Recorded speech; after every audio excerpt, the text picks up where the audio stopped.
muraba mu ngoro y'Imana. Uyu munsi nimwe nimwaje gusenga, muraba mu ngoro y'Imana. Mwaratewe mu ngoro y'Imana. Mumeze nk'ibiti bitewe mu ngoro y'Imana. Mumeze nk'aya mashugwe mwasanze ngaha muri kino gitondo. Mumeze nk'aya murusha amabafure mwasanze amanitse. Muraba mu ngoro y'Imana. Ntimukivuga ngo tugende gusenga, ariko muraba mu ngoro y'Imana. Ntimwaje ngaha gusenga, ntimwaje ngaha mu ngoro, muraba mu ngoro. Subiramo uyu murongo uvuga uti nuko sinkiri umushitsi n'akavantara, ariko nsangiye ubwoko n'abera, ndi uwo mu ngoro y'Imana.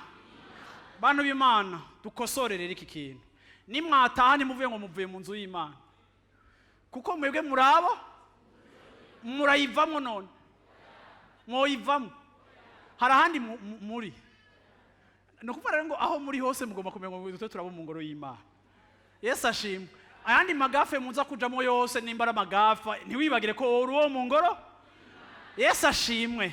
Bwana asifiwe sana. Turabo mu ngoro, ariko kera twahora turi abakavantara.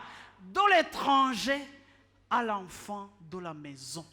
Bantu b'Imana, iyo parcours niyo statut, kuva aho witwa umunyamahanga ukagiga umwana wo mu nzu.